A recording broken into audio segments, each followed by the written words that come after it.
Most people are walking around every day with a smile on their face and a quiet ache in their soul. They say yes when everything inside of them is screaming no. They agree to things they don't believe in, stay in relationships they've outgrown, accept jobs they hate, go to places that drain them, and allow people to speak to them in ways that chip away at their dignity.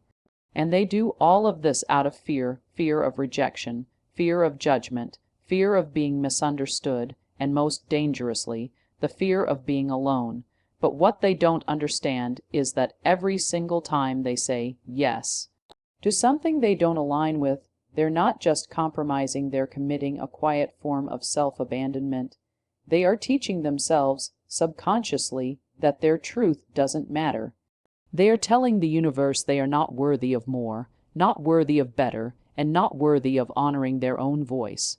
This is the first and most fatal cut to self-respect. When you ignore your internal compass and override your own instincts just to maintain the comfort of others, you create chaos within. You begin to live a life that isn't yours. You shape your days, your choices, and your relationships around appeasement rather than authenticity. And yet, ironically, the more you sacrifice your truth for validation, the less validated you actually feel, because it's impossible to feel seen and loved when the version of you that's being accepted isn't real.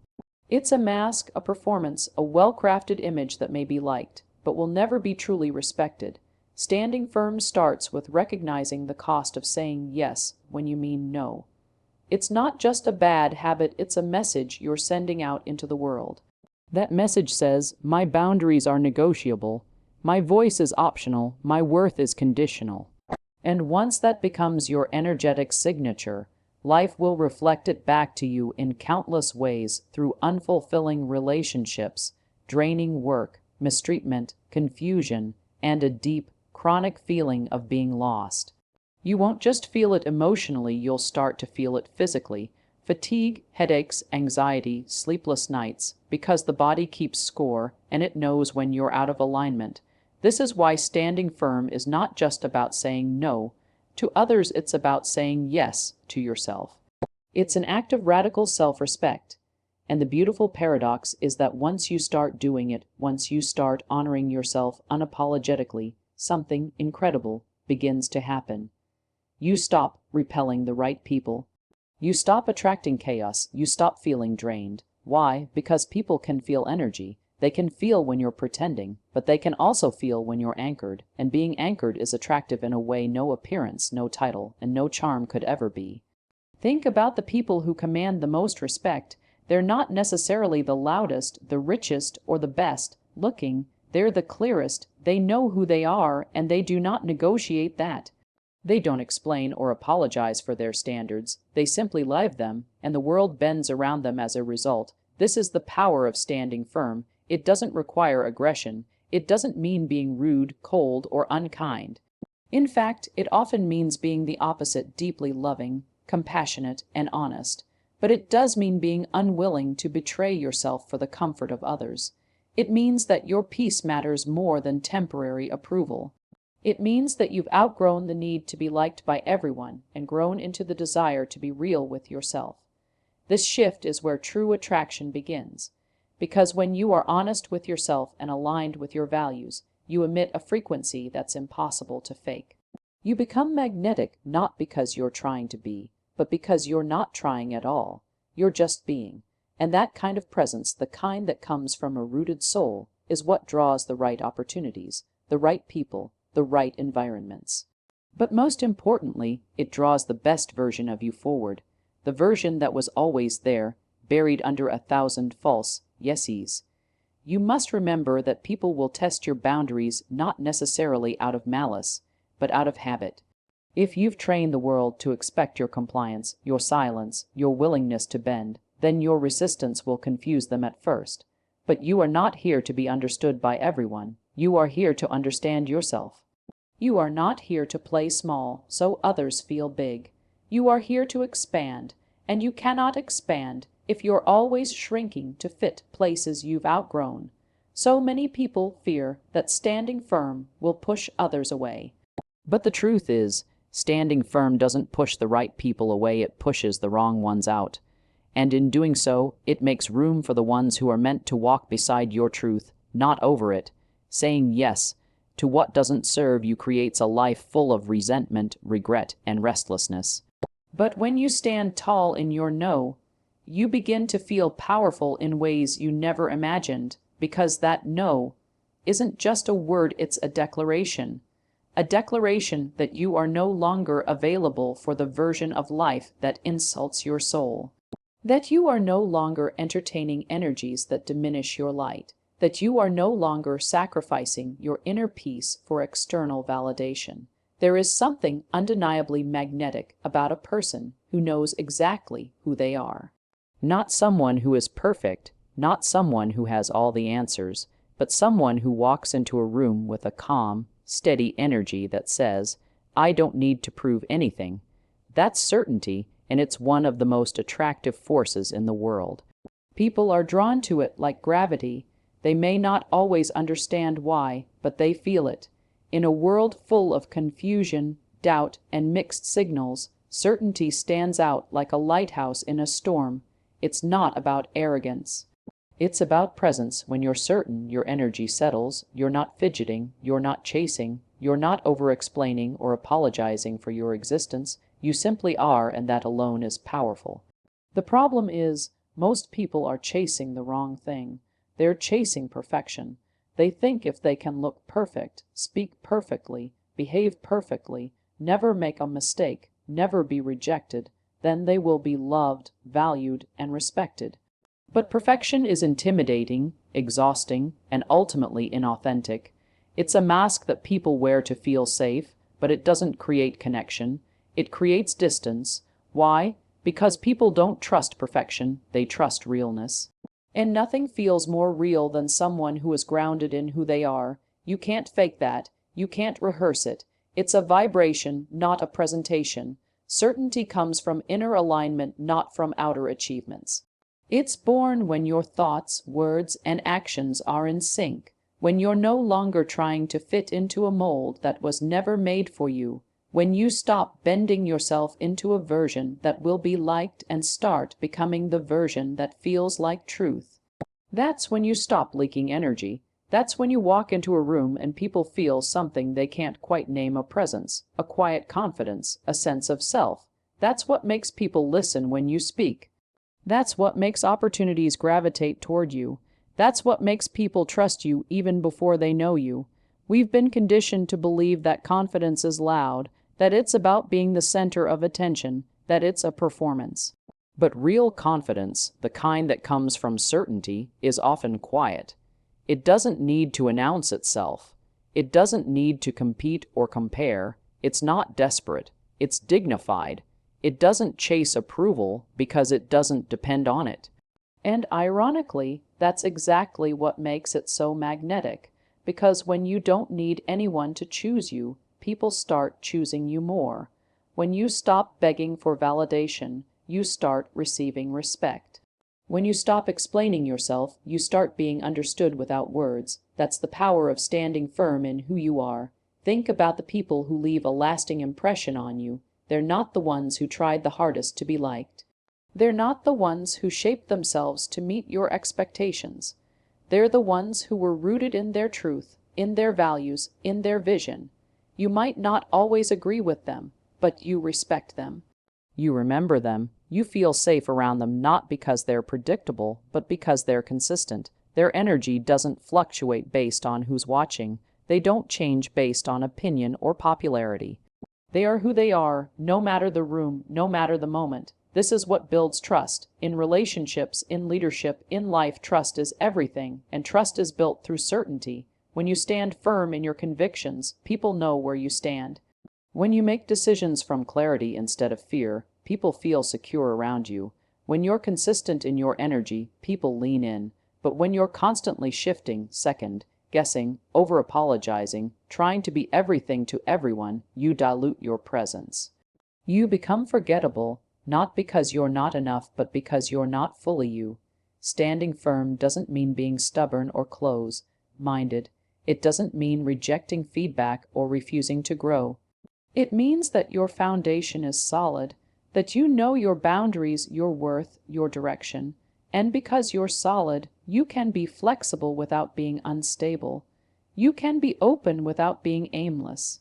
You can be kind without being weak. That balance is what makes someone truly powerful. The ability to adapt without losing yourself. The ability to listen without absorbing every voice. The ability to evolve without abandoning your essence. When you are certain, your relationships shift. You stop attracting chaos. You stop tolerating disrespect. You stop settling for crumbs. Why? Because your standards are no longer negotiable. You don't have to scream them. You don't have to post them. You simply live them, and the people who are aligned with that frequency will rise to meet you. The rest will fall away not as punishment, but as proof that your clarity is doing its job. Your certainty acts as a filter. It protects your peace. It preserves your energy. It ensures that what remains in your life is a reflection of who you really are, not who you pretended to be. And perhaps the most beautiful part of certainty is how it impacts your own inner world. When you're certain, anxiety fades, not because life gets easier, but because you get stronger. Doubt still shows up, but it doesn't take over. Fear still whispers, but it doesn't lead. You start to trust yourself not because you're perfect, but because you're present. You're honest, you're whole. You're not trying to convince the world of your worth anymore because you've already decided. You've stopped asking for permission to be yourself, and that decision alone shifts everything. Attraction is not logical. It's emotional, energetic, and deeply unconscious. It bypasses reason. It has very little to do with what you say and almost everything to do with what you radiate. You can walk into a room and say all the right words, wear the perfect outfit, smile at the perfect moment, and still be ignored, while someone else walks in, says little, and somehow becomes the center of gravity. That's not an accident. That's not luck. That's vibration. People don't fall in love with your words. They fall in love with the way your presence makes them feel, and that feeling is created through energy, not logic. Every time you say yes out of guilt or fear, you are lowering your vibration. You're abandoning yourself to maintain the comfort of others. You're not speaking your truth. You're hiding it, and that suppression creates a vibration of contraction, not expansion. People may not consciously pick up on it, but they feel it. They sense the hesitancy in your tone, the shakiness in your boundaries, the need in your energy. It's subtle, but it repels, because neediness and self-betrayal are low-frequency energies. They feel heavy, confusing, and unclear. No one is drawn to confusion. No one is magnetized by someone who is internally split between who they are and who they're pretending to be. You've been taught that if you just say the right thing, do the right thing, follow the formula, then you'll be liked, loved, and accepted. But that's not how attraction works. Attraction is not something you manufacture. It's something you allow. It's the natural byproduct of authenticity. When you stand firm in your truth, even if it makes others uncomfortable, your energy becomes clean, and clean energy is irresistible. It doesn't pull, it doesn't push, it simply is. There's a relaxed certainty to someone who is aligned, and people want to be around that. They want to feel safe in that. They want to be near someone who doesn't need to be validated, because that's the kind of person who has nothing to prove. It's easy to confuse attraction with performance. So many people perform. They perform confidence, perform kindness, perform passion, but performance requires effort. Real magnetism is effortless. It's what happens when you're no longer trying to control perception and instead begin to embody truth. That embodiment creates coherence. Your body language, your words, your energy, your behavior, your tone, they all line up. And when someone feels that coherence, they don't need to understand it. They just feel drawn, because people are not attracted to perfection. They are attracted to congruence. So what happens when you say no, instead of saying yes, to something that doesn't feel aligned? You create coherence. You bring yourself into integrity. That integrity creates an energy that feels trustworthy, and people are attracted to what they can trust, not just in romantic relationships, but in business, friendships, leadership, and influence. If people can trust your energy, they will want to be around it. If they feel that you're grounded, not desperate for attention or approval, They begin to relax in your presence, because your alignment gives others subconscious permission to relax into their own.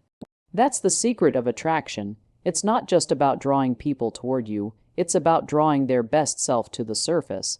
And you can't do that if you're shrinking, shape-shifting, or constantly seeking validation. When you stand firm, your energy sharpens, it becomes clear, it no longer sends mixed signals, it no longer operates from contradiction, it no longer needs to manipulate to be seen or heard. You simply take up space, fully, calmly, and unapologetically. And that's what draws people in. They're not drawn to the version of you that says yes to please them. They're drawn to the version of you that says no, with clarity and without guilt, because that no tells a story. It says you have standards. It says you respect your own time, your own heart, your own purpose. It says you're not available for anything less than alignment, and that story is more powerful than any sales pitch, pickup line, or social media strategy. That story is your attraction. You don't need to convince people to like you. You don't need to try so hard. You don't need to over-explain your worth. All you need to do is clear the static from your field. That static is created every time you suppress your truth, ignore your gut, or override your boundaries. You know when you're doing it, you feel it.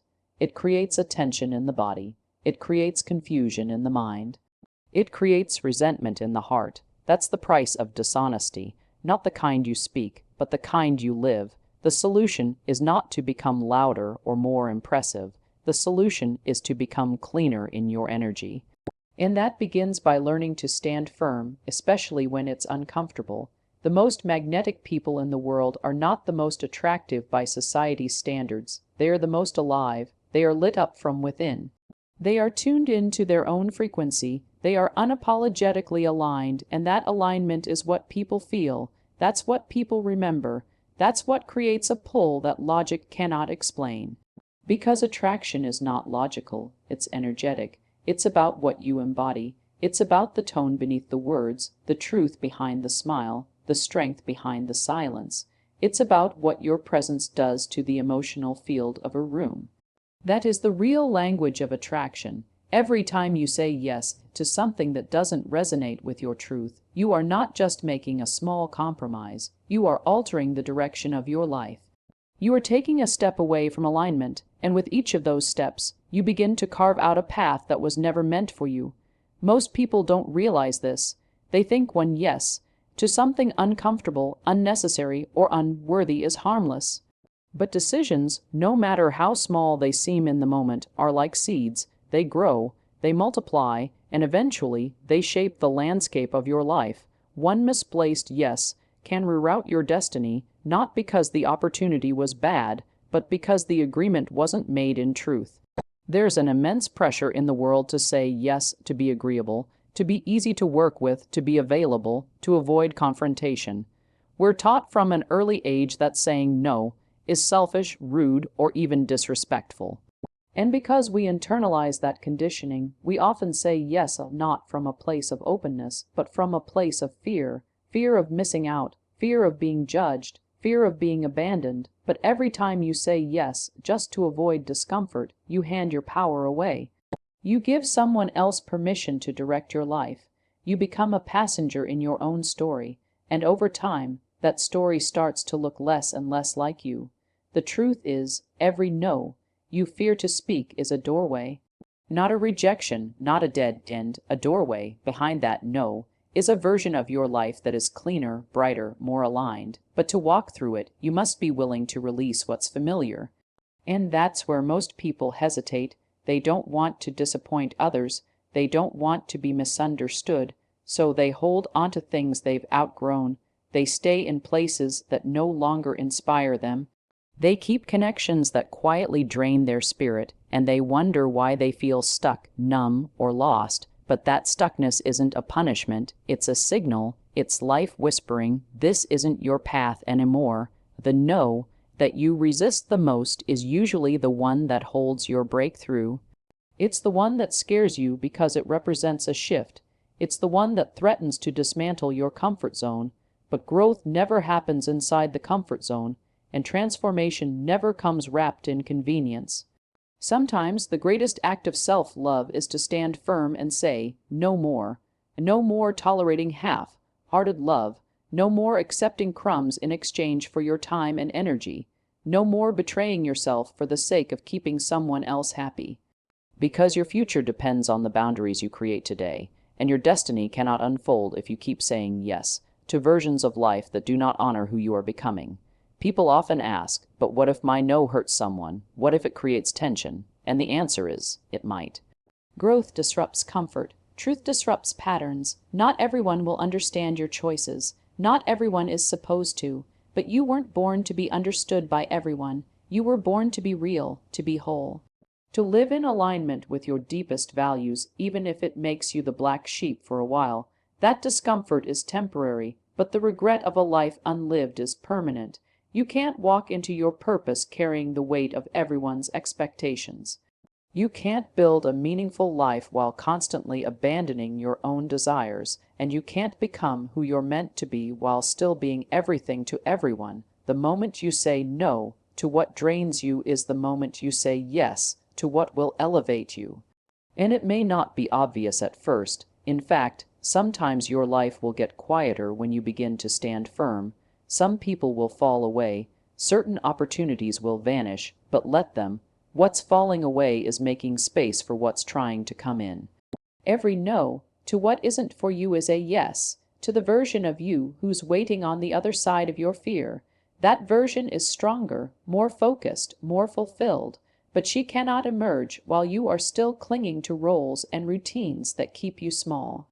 She cannot rise if you are still negotiating your value. She cannot lead if you're still afraid of making people uncomfortable with your truth. Sometimes the most pivotal turning points in your life won't look like big, dramatic moments. They'll look like ordinary decisions, declining a meeting that doesn't align, ending a relationship that no longer supports your growth, walking away from a job that pays well but robs your soul, choosing rest over hustle, choosing yourself over approval. These moments may feel small, but they carry the weight of a new destiny, and over time, those no's build a life that reflects who you really are, not the mask you wear to be liked, but the soul you came here to express. You have to understand that standing firm isn't about being difficult. It's about being deliberate. It's about being intentional with your time, your energy, your emotions, because those things are currency. And when you spend them on things that are not aligned, you go bankrupt, not just financially, but spiritually. You start to feel the weight of all the unspoken no's you've buried inside. You feel it in your anxiety, in your exhaustion, in the way your body tenses around people who drain you. That's not a coincidence. That's your intuition telling you the cost of compromise has become too high. Your destiny doesn't just depend on what you accept. It depends on what you refuse to accept. Your standards shape your reality, and those standards are enforced by your willingness to say no without guilt, without apology, and without the need to justify your boundaries to people who never respected them in the first place. Negative feelings are part of the human experience, but too often we mistake them for facts. We confuse our emotional state with our identity. We feel sadness and believe we are broken. We feel anger and believe we are wrong. We feel fear and assume we are weak. But emotions are not truths. They are signals. They are the body's way of communicating. They carry information, not definitions. They are not telling you who you are. They are pointing towards something you need to see, address, or release. And the moment you start treating your negative feelings as messengers instead of enemies, everything changes. The problem is most people have been taught to fear their negative emotions. From childhood, many are told to calm down, be quiet, stop crying, or cheer up. Without realizing it, this trains the mind to believe that negative feelings are dangerous, shameful, or unacceptable. So what do? We suppress them, we deny them, we numb ourselves with distractions, with busyness, with substances, with approval seeking. But what's buried doesn't disappear, it festers. It builds pressure internally, and over time it creates dysfunction, anxiety, burnout, disconnection, lack of clarity. These are often the result of unattended emotional signals that were never listened to. Standing firm begins when you stop avoiding those signals and start decoding them. When you say no to something and immediately feel guilt, that guilt is not a sign that you did something wrong, it's a sign that you're deprogramming. You're unraveling years of conditioning that taught you to put others first, to silence your own needs, to equate self-sacrifice with goodness. Of course, it feels uncomfortable. You're rewriting patterns that were wired into your nervous system. And just because it feels unfamiliar doesn't mean it's wrong. Most people quit their transformation too early because they mistake discomfort for a mistake. But transformation is always uncomfortable. Growth never feels like bliss in the beginning. It feels like loss, like chaos, like identity death. The truth is, the more you honor your boundaries, the more resistance you might initially feel. Your mind will want to pull you back into the old version of safety, pleasing, avoiding, accommodating, tolerating. And every time you choose to stand firm, that old identity will protest. It will throw up emotions like fear, shame, and doubt, not because you're failing, but because you're evolving. Those feelings are not setbacks, they are symptoms of release. You are shedding the layers of false self, and your nervous system is catching up. Let it. Feel the guilt, but don't obey it. Feel the fear, but don't shrink. Let the emotions rise, speak, and pass, because emotions, when felt fully, always move. One of the most powerful things you can ever realize is that your feelings are valid, but they are not rulers. They are indicators. They are feedback, and feedback is there to be explored, not avoided. When you begin to respond to your emotions with curiosity instead of judgment, you enter into true power. You begin to master your emotional life instead of being mastered by it. You understand that a moment of sadness doesn't mean you are sad at your core. It means something has been triggered, perhaps an unmet need, a memory, a boundary violation, and once you see that, you don't need to drown in it. You can navigate it when you stand firm and say no. The negative emotions that surface are often tied to a younger version of yourself, the child who feared being left out, the teenager who feared being judged, the adult who feared being misunderstood. These inner versions of you still exist within the subconscious, and when you choose a new behavior, they get activated, not because you're doing the wrong thing, but because you're doing something you've never done before. You're creating a new pattern. You're showing that inner self that it's safe now to choose differently, that it's safe to disappoint someone if it means staying true to yourself, that it's okay to lose temporary approval if it means gaining long-term peace. Standing firm is not just about boundaries with other people. It's about boundaries with your emotional reactions. It's about being able to observe a feeling without becoming the feeling, to say, I feel fear right now, instead of I am afraid. That small shift in language creates a massive shift in identity, because the moment you realize your feelings are not your identity, you begin to reclaim your power. You stop waiting for emotional permission to act. You stop allowing temporary discomfort to block permanent transformation. You stop treating emotional pain as a stop sign and start using it as a compass. Most people want to feel good before they do what they know they need to do. But that's not how change works. You must act before you feel ready. You must say no while still shaking. You must walk away while still doubting. You must set the boundary while still feeling guilty. Because the feeling doesn't change first, the action does. And when you stand firm in the face of those negative emotions, you retrain your nervous system. You show yourself that you can feel guilt and still choose what's right. You can feel fear and still move forward. You can feel doubt and still trust yourself. That's the real work, not erasing negative emotions, but expanding your capacity to hold them without surrendering your truth in the process. Your emotions are wise, but they are not always accurate. They're shaped by your past, by your trauma, by your programming. You must filter them through the lens of awareness. You must learn to ask yourself, is this emotion pointing towards something real, or is it a residue of who I used to be?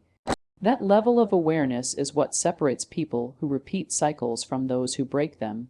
And breaking cycles is not glamorous. It's raw, it's emotional, it's heavy, but every time you stand firm, every time you refuse to collapse into old reactions, you rewire yourself. You shift from reactivity to response. You rise above the waves of emotion and become the observer, the one steering the ship instead of being tossed by the storm.